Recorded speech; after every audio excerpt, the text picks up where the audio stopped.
and welcome to the YYC Soccer Podcast. My name is Jason Kmet. My co-host is Scott Strasser. Hey, Scott.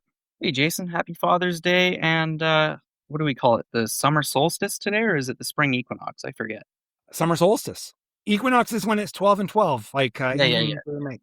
I should have known that. Yeah. It's in the name. But happy Father's Day to you as well. So did you enjoy the day? Watched a lot of soccer, I heard? I did, yeah. Lots of soccer.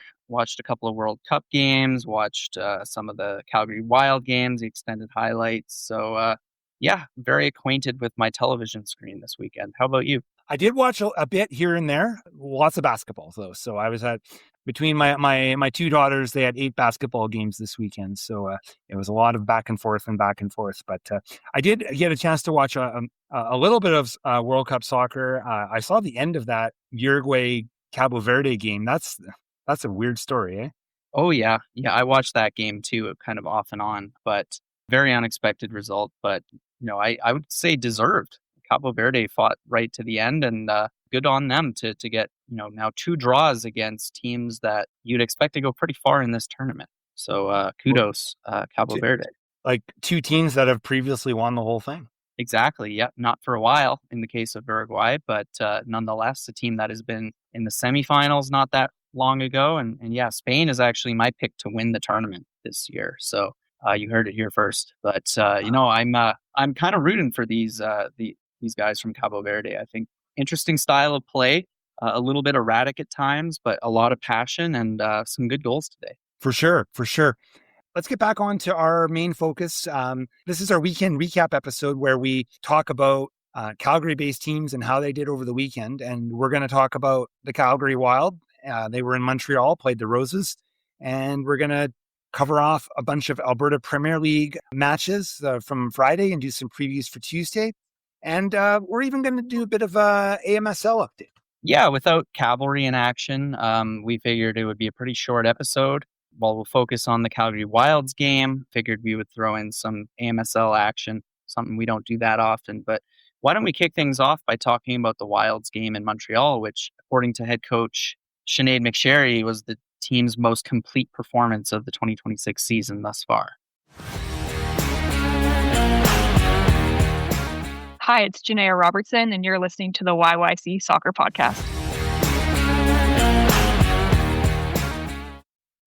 So let's talk about the Wild playing the Roses on Sunday afternoon at Stade Boreal. The Wild were able to pick up their second point of the season in a 1-1 draw. Yeah, they ended a 280-plus minute scoring drought. Of course, coming into this game, they had lost 4-0, 4-0, and 2-0. But the game before that was a 2-2 draw with the Montreal Roses, with Maya Jones scoring late to secure the point at McMahon Stadium.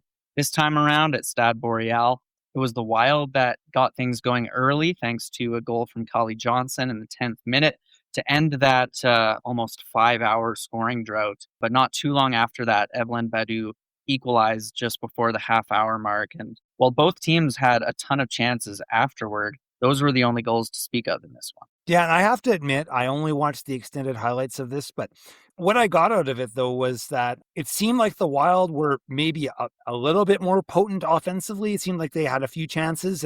But that being said, when you look at the final stats, the Roses had the lion's share of the possession. They had more shots, although I don't know, not too many more hit the target. But I guess you could just say, well, they had a little bit more offensive bite, maybe not that much more. And when was the last time they only allowed 1 goal? Oh, that's a good question. This might be the first time this season. Because when they got that point, it was a 2-2 draw, right? Yeah. Yeah. So this is the first time that they've held the team to just 1 goal. It's been 2 goals or more previously. So yeah. As mentioned, Coach Sinead McSherry said it was the team's most complete performance, start to finish, of 2026, and if you watch those extended highlights, it does seem that this is a game the Wild could have escaped with 3 points if they'd been able to finish one more of these chances that they generated. But it looked like a game that kind of went back and forth in terms of momentum swings. But as you mentioned, Montreal did outpossess and outshoot the Calgarians. Still, well a ways back of AFC Toronto, who are the team just ahead of them in the standings. But good to see the Wild end this losing streak that they've been on. It's definitely improvement from what we've seen. Scott, I want to ask you though, like that goal Montreal scored, I don't really understand what happened there. It was like a far out shot, and like, I don't know, was Caitlin Talbert like really at a position or what? Because she seemed like she took some kind of wild leap at it and it didn't work. Yeah, I don't know how to answer that other than to say she probably should have saved it. I mean, it wasn't.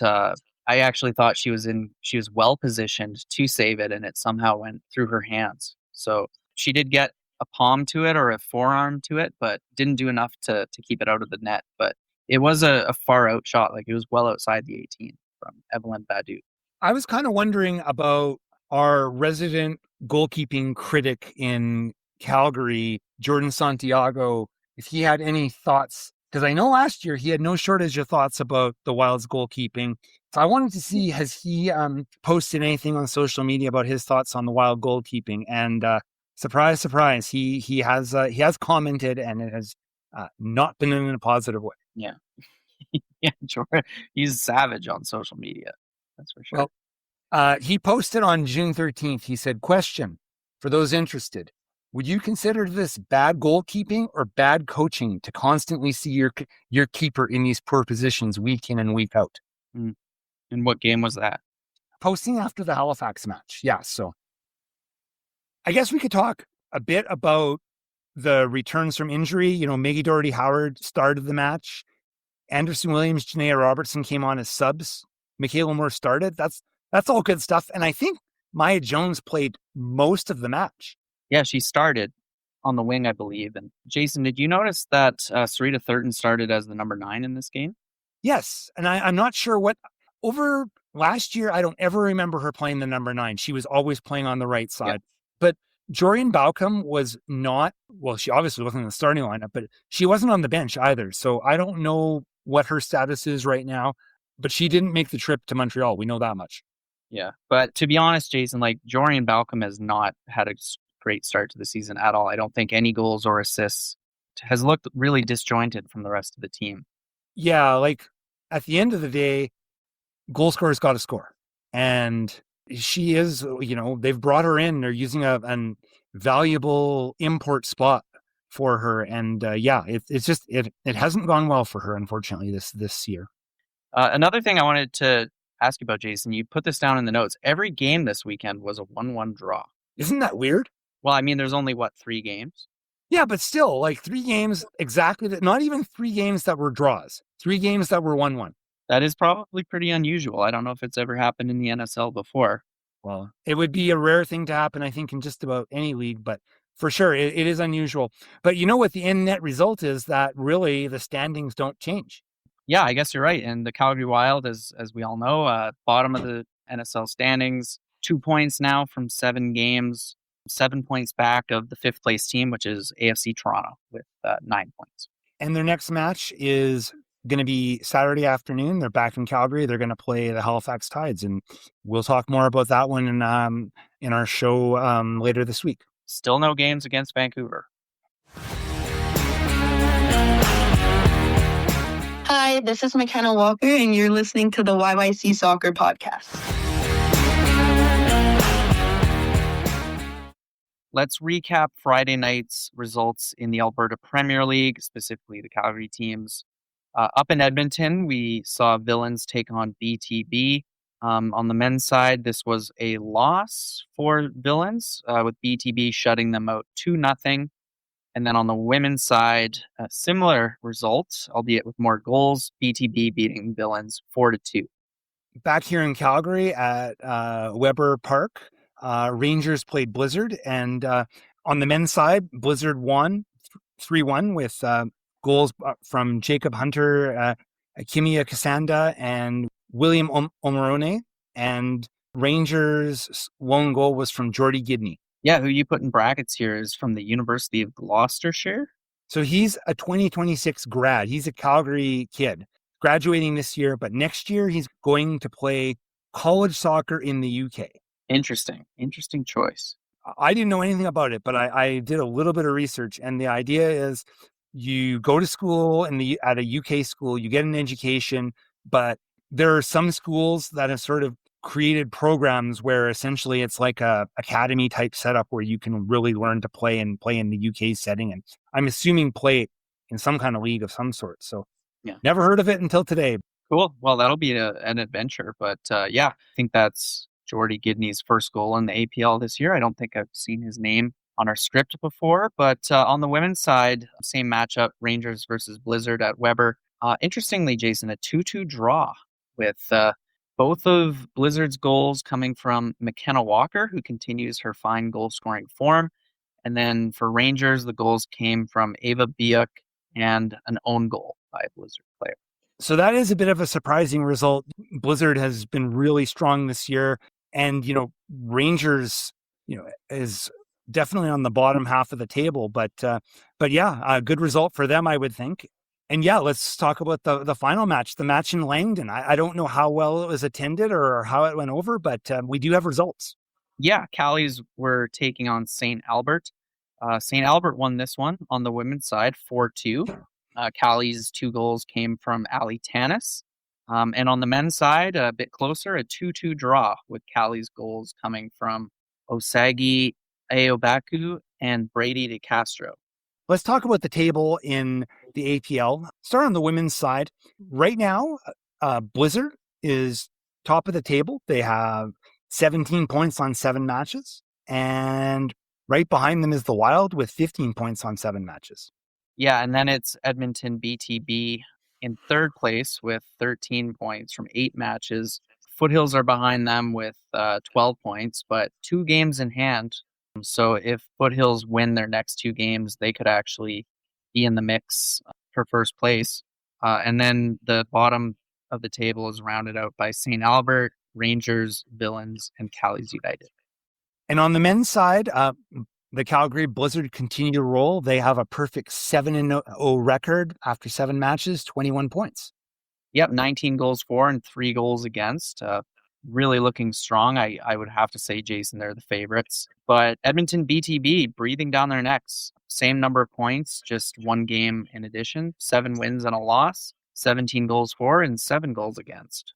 Foothills, they've only played 6 games, and they're 5 wins and 1 loss for 15 points. So once they get those games in hand taken care of, they're going to be right up in there as well, I guess. And Foothills, I mean, it's their offense that is really eye-catching. Hey, in just 6 games, they've scored 25 goals. So almost 5 goals a game on average. And then rounding out the standings on the men's side, Calgary FC2 has 10 points. St. Albert has 7, Callies 5, Villains 4, and Rangers with 1 point at the bottom.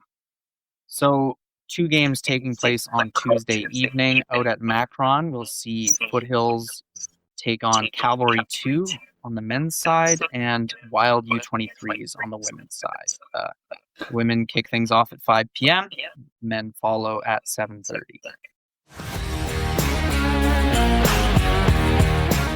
Hi, this is Natalie Gervitz, and you're listening to YYC Soccer Podcast.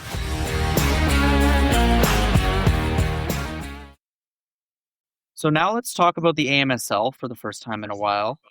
Looks like on the men's side in the South Division, which is the division with all the Calgary teams, Rangers top at the moment with 6 wins, 2 losses, and a draw. And rounding out second place is Lethbridge FC. They're having an okay season, aren't they? Yeah, they've only played 5 games, but they're 3 wins and 2 draws. So it seems weird that they've played 4 less games than Rangers, but yeah, that's kind of where they're at right now. And then we've got Callies with in third place with 10 points on 7 games, Blizzard with 7 points in 7 games, and Villains no points in 8 games. 0-8. Yeah, they look well off the pace. 4 goals for, so they're only scoring 1 goal every 2 games. And 35 goals against in those 8 games, Jason. So thoroughly out in this division. That sounds like being a Villains AMSL keeper would be a thankless job. Absolutely. And on the women's side, in the South Division, Blizzard are in first with 4 wins and 3 ties, so an unbeaten record in their first 7 games of the season. And they are above Rangers Elite who are in second with 9 points from 8 games. And Lethbridge are in third with 8 points from 6 games. And then rounding out the bottom of the table, Foothills has 6 points and Callies have 3 points. So good to do a bit of an update from what's going on in the AMSL. I'm not sure if there's anything too much to take from these standings. I think the one thing that I noticed that was a bit surprising is Rangers has never played in AMSL and their men's team is in first place, albeit with a lot of games played. Yeah, I mean, they have 4 games in hand over the team in second, which is Lethbridge, but the teams behind Lethbridge, I mean, Callies, Blizzard, even if they were to win the 2 games they have in hand, they still would be quite a ways behind Rangers. So, yeah, clearly Rangers is having a strong debut in this AMSL. I think at some point here in the next couple of weeks, maybe I'll take a little bit of a closer look to see exactly who's playing for these AMSL teams. I know that to some degree for some of these teams, they're essentially the reserve team for their APL club or their developmental team for their APL club, but not always. So maybe I'll try and break a little bit of that down going forward, because I don't know if it's interesting to anyone else. It's interesting to me, though. I always like seeing how these club structures are set up. Sounds like a plan. Thank you for listening to the YYC Soccer Podcast. You can have this episode downloaded as soon as it becomes available by subscribing on Apple Podcasts, Spotify, or other platforms. Check out our website, yycsoccer.com. There, you can look through our episode archive and find other options to listen, including our YouTube channel. We also have links to buy my book, Here Come the Cavalry, chronicling the history of professional soccer in Calgary. You can leave a question or comment in the Contact Us section of our website. You can also interact with us on social media through sites like X, Instagram, or Blue Sky. Our username is YYC Soccer 403. Thanks for listening.